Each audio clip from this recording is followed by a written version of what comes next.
होने में सहायता दे रही है। सबसे बड़ी एक कमजोरी वो क्या? मौन का अनुपालन ना होना। आवश्यकता है कि संतति मौन का अनुपालन करे। मौन के बाद विषय दूसरा, चुप्पी। मौन जहां एक स्थान पर वरदान है, वहीं चुप्पी अपराध है। मौन और चुप्पी में भेद कोई नहीं है। शब्द दोनों में मुख से नहीं निकलता है, ना मौन में ना चुप्पी में। फर्क एक ही है कि मौन की मंशा और चुप्पी की मंशा में भेद है। मौन की मंशा है अंतर्मुखी होना, अनुभव को प्राप्त होना, बोध को प्राप्त होना, जागरण को प्राप्त हो जाना। और चुप्पी की मंशा गौण है। कहते हैं कि मौन का आरंभ भी चुप्पी से ही होता है, लेकिन चुप्पी अपनी मंशा के कारण गौण होते हुए, गौण मंशा के कारण मौन होते होते रह जाती है। और चुप्पी होती है सोच समझकर, जान बूझ करके व्यक्ति का शब्दों को ना उच्चारित करना, हस्तक्षेप ना करना। चुप्पी के लिए अनेक कारण हो सकते हैं, क्योंकि अपराध है। बहुत से कारणों से अपराध होते हैं। सबसे पहला कारण है भीतर भीरुता। भयभीत है व्यक्ति भीतर, मुंह से निकल नहीं पाए शब्द, बंदूक यहां लगी थी या कोई और परिस्थिति। दूसरा कारण है मनुष्य का संकीर्ण मानसिकता का होना, स्वार्थपरक मानसिकता। तीसरा कुटिलता। और चौथा है दिग्भ्रमित होकर के दिशा का भ्रम हो गया। सबसे पहली है भीरुता। सोमनाथ के मंदिर पर जब कभी भी आक्रमण हुआ होगा, ना मैं किसी हिंदूवादी संगठन से हूं, ना मैं उसकी कोई स्थापना करने जा रहा हूं, मैं मात्र अपने विषय तक सीमित हूं। और अपने विषय के लिए मैं इतिहास से, अतीत से उदाहरण खोज करके लाया हूं, और वो अतीत का उदाहरण है सोमनाथ के मंदिर पर आक्रमण।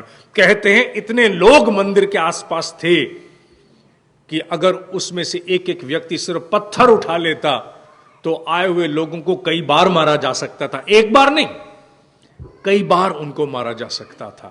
लेकिन वो लोग कहीं भीतर भीरुता के शिकार थे। उन्होंने अपने आप को, अपनी चुप्पी को अपने ऊपर लाद लिया, ओढ़ लिया उस चुप्पी को, जिसके कारण सोमनाथ का मंदिर लुटा। उदाहरण ये बताते हैं कि जैसे महाभारत एक बार हुई थी, कृष्ण और अर्जुन एक बार हुए थे, उनकी पुनरावृत्ति हर काल में होती है। हर काल में अर्जुन है, हर काल में कृष्ण है। उसी प्रकार हर काल में, हर परिस्थिति में, परिवेश में सोमनाथ लुटता है। क्यों? क्योंकि वहां की उपस्थिति चुप रह जाती है, डर के कारण, भीरुता के कारण, अपनी क्षमता को पहचानती नहीं है। ये चुप्पी है, ये मौन नहीं है। दूसरी है चुप्पी कुटिलता के कारण। पारिवारिक और व्यावसायिक संस्थाओं में जो राइवलरी होती है, आपस में ईर्ष्या द्वेष, चाहे मार्केटिंग डिपार्टमेंट हो, चाहे अकाउंट्स डिपार्टमेंट हो, चाहे मार्केट एसोसिएशन हो, चाहे रिश्तेदारी हो, राजनीति को तो छोड़ो, वहां तो होता यही है। वहां पर भी बहुत से काम बिगड़ने दिए जाते हैं। देखा आंखों से बिगाड़ हो रहा है, होने दो, चुप रहो, क्यों और बिगाड़ होने दो, इसका बिगड़ेगा, मजा आएगा, बात बनेगी, बिगड़, चुप चुप क्यों, होने दो होने दो। ये कुटिलता अपराध है। और जिसने सबसे ज्यादा राष्ट्र को आहत किया है, जिसके लिए मन रोता है, उस चुप्पी का प्रकार है स्वार्थपरक संकीर्णता। स्वार्थपरक संकीर्णता ने भारत में ऐसे ऐसे कांड करा दिए हैं जिसको सोच पाना भी कठिन है। हम चुप रह गए। हमारी ही चुप्पी का तो देन है कि आज 80-80 सीआरपीएफ के जवान एक क्षण में झटक दिए जाते हैं। किसके द्वारा? उन हजार लोगों के द्वारा जिनके बारे में व्यक्तिगत रूप से भी मैं जानता हूं कि उस क्षेत्र की बात करता हूं। इतना इनोसेंट आदमी होता था जिसकी सीमा नहीं है, मासूम, अत्यधिक मासूम, ट्राइबल्स। कभी कार्यक्रम होते थे तो जब रसीद काउंटर पे लोग पैसे की पर्ची कटवाते थे, वो पंक्ति लगा के अपने अपने खेत की सब्जी लेके आते थे, मेरे करेले की पर्ची काट दीजिए, मेरे कद्दू की पर्ची काट दीजिए। आज वो लोग 1-1 हजार की संख्या में 80-80 लोगों को, जो हमारे ही सैनिक हैं, उनको क्यों मार डाला उन्होंने? किस लिए मार डाला? एक रात में बात बिगड़ी नहीं होगी। हां, पीछे कोई असुर है, मानते हैं असुर है। शरीर में कमजोरी ना हो तो रोग की क्षमता नहीं कि आक्रमण कर सके। यह कहा जाता है कि जब महामारियां फैलती हैं तो महामारियों में जो सेवा करने वाले लोग होते हैं 99% वो उस महामारी का शिकार नहीं हो पाते, और 1% उनमें से भी अगर कोई होते हैं तो वो जिनको भय होता है कि कहीं रोग ना हो जाए। रोग होने का भय होते ही शरीर के ऊपर चढ़ा हुआ दिव्य आवरण एनवलप इट गेट्स स्क्रैच्ड, रोग का आक्रमण हो जाता है। यही स्थिति यहां पर भी है। रोग प्रतिरोधक क्षमता हमारे शरीर की उस क्षेत्र की कमजोर हुई, जिसका कारण सिर्फ बड़ी हंसी के साथ अखबारों में दे दिया जाता है कि 1 रुपया पहुंचाने के लिए 7 रुपए खर्च करने होंगे। जब 1 रुपया पहुंचाने के लिए 7 रुपए राष्ट्र को खर्च करने हैं, the delivery system when it collapses like a pack of play card, यह बात सिद्ध करता है कि कहीं किसी चुप्पी ने इस अवस्था को जन्म लेने के लिए बाध्य किया है। आप और मैं यहां चीनी, चावल और गेहूं सरकार से प्राप्त करने के लिए झोला लिए नहीं खड़े हैं। जहां जहां झोला लिए खड़े होते हैं वहां वहां पर 1 रुपया पहुंचाने पर 7 रुपए खर्च हुए, 1 रुपया भी नहीं पहुंचा तो क्या पहुंची? बंदूकें पहुंची। क्या पहुंचा? वो सब कुछ जिसे हम देखना नहीं चाहते हैं, वो सब कुछ जो मनुष्य की उद्यमिता का दुश्मन है, वो सब कुछ पहुंचा।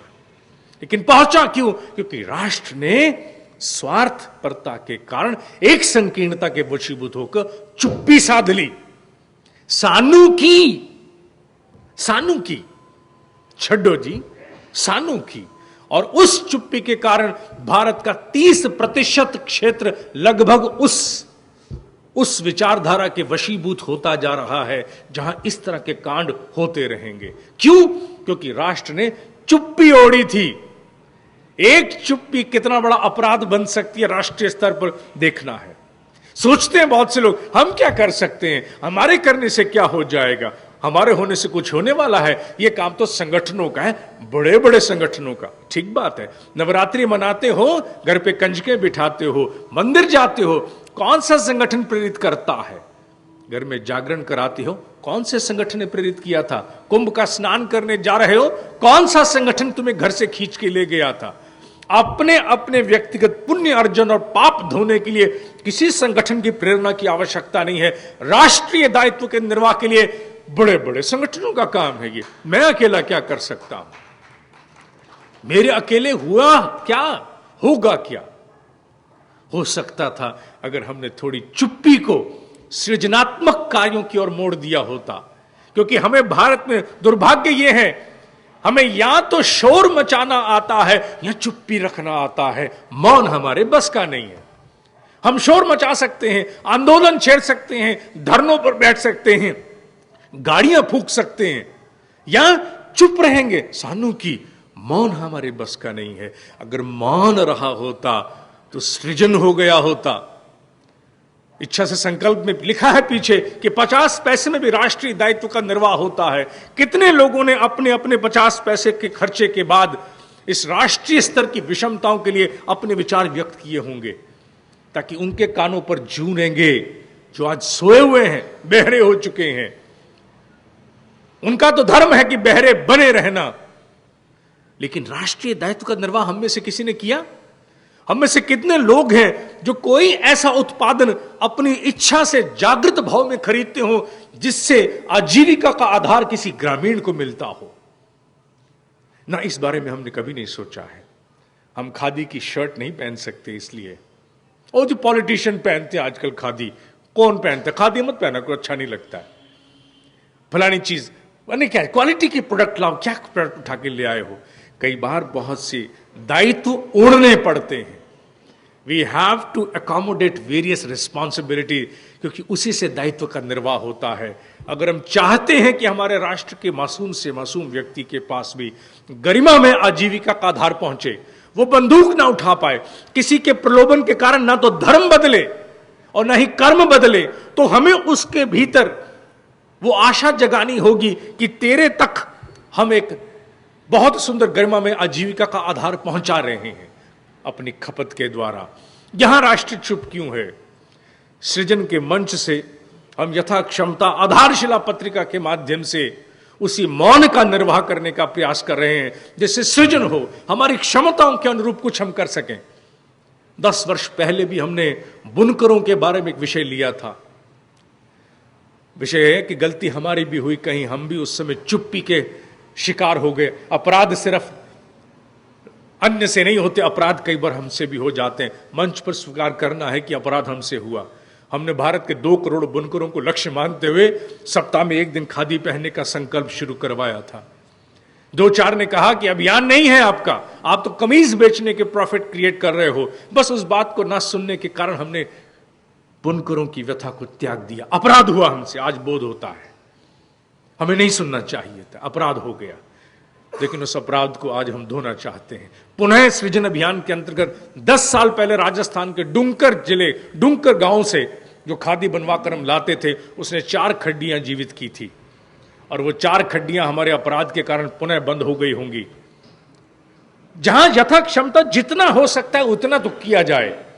7 दिन खादी नहीं पहन सकते, कट्टरता है। 1 दिन तो हम पहन सकते हैं। व्यक्तिगत स्तर पर तो निर्वाह करने की मैंने बड़ी चेष्टाएं की हैं, लेकिन अभियान की दृष्टि से उसको रोक दिया गया। जहां खड्डी बंद हुई होगी, वहां पर व्यवसाय के कोई और कारण नहीं बने होंगे, वहां या तो धर्म बदला जाएगा, बड़ा सहज है, धर्म बदला जाएगा, या कर्म निकृष्ट हो जाएगा, बंदूक में हाथ में आएगी और इसी तरह 73-83 सीआरपीएफ के लोग मारे जाएंगे। अगर हम चाहते हैं कि भारत में, इस राष्ट्र में चुप्पी जैसा अपराध हमारे द्वारा न हो, मेरे सोचने में तो ये सबसे जघन्य अपराध है। हमारे व्यक्तिगत स्तर की चुप्पी सबसे जघन्य अपराध है।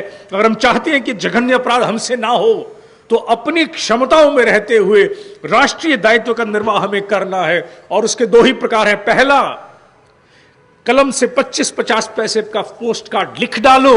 किसके लिए? जब पानी में डुबकी लगाते हो, हर हर गंगे, you don't question Ganga, Ganga मेरा पाप धोया कि नहीं धोया? गंगा नहीं, सच्ची बोल, तूने पाप धोया कि नहीं? भाई साहब देखना मेरा पाप धुला कि नहीं। यू हैव अ बिलीफ कि मेरा पाप धुल गया। हर हर गंगे, जय गंगे, डुबकियां, काउंट डम नम नम नम नम, 1 राम 2 राम 3 राम 5 राम 50 राम। घुटने जवाब देगे तो भी 4-5 तो मार ही लो। Who is there to ascertain you कि पाप धुल गए? No one is there.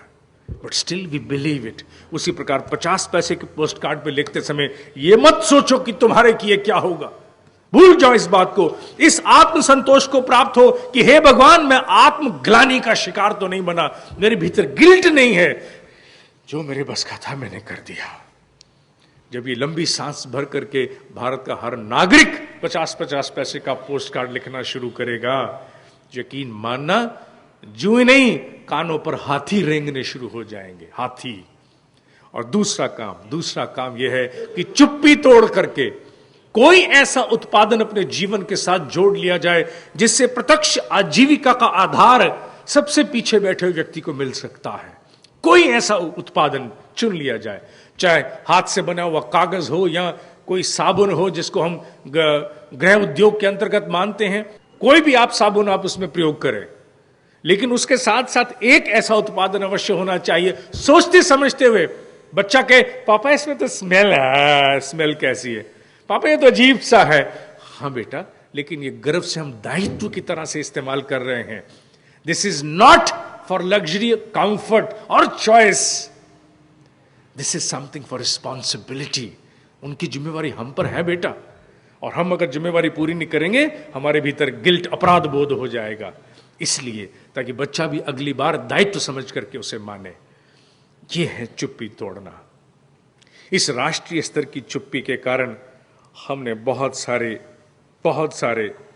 अपराध आज तक किए हैं। आशा है हम आगे नहीं करेंगे। और सृजन अभियान के स्तर पर जो हमने सुखद साप्ताहिक खादी दिवस की शर्ट बनवाने और बेचने का जो अपराध किया था, ना बनवा के बेचने का, उसका भी परिमार्जन आने वाले निकट भविष्य में हम करेंगे। फिर से सृजन के काउंटर्स पर हम सुखद की शर्ट को बुनकरों से कपड़ा खरीद के बना करके यहाँ बेचेंगे और सहर्ष स्वीकार करेंगे कि हाँ, हम खादी बना करके बेचते हैं और उसमें से मुनाफा भी कमाते हैं, भले वो अभियान की दृष्टि से हो। एक बार अपराध हो गया था, बार बार नहीं होगा। तीसरा है दिग्भ्रम होकर के चुप्पी साध लेना भीष्म पितामह ने भी साधी थी।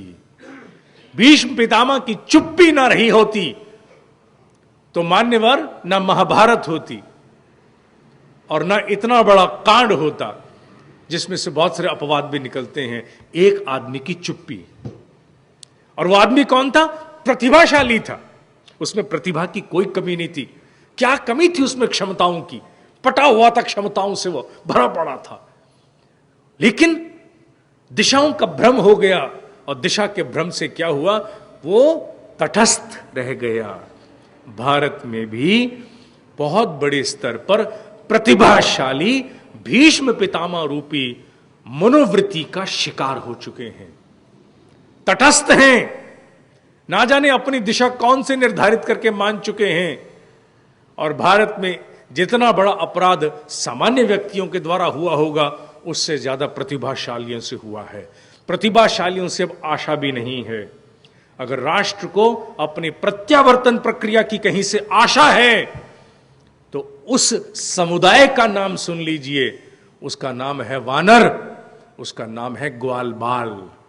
Neither Krishna was stupid nor Ram was idiot, कि उन्हें हर बार ग्वाल बाल की आवश्यकता और वानरों की आवश्यकता क्यों पड़ती है? क्यों? क्योंकि हर काल में प्रतिभाशाली दिग्भ्रमित होकर के किसी न किसी बायस का शिकार होते हैं, किसी न किसी दिशा के भ्रम का शिकार होते हैं, और जब परिस्थिति आती है अकर्मण्य हो जाते हैं। इसलिए हर बार कृष्ण को और हर बार राम को ग्वाल बाल टटोलने पड़ते हैं, वानर टटोलने पड़ते हैं। हम भी अपने जीवन में मौन का पालन करें ताकि जागरण हो, शक्ति संचय हो, चुप्पी के अपराध से बचें।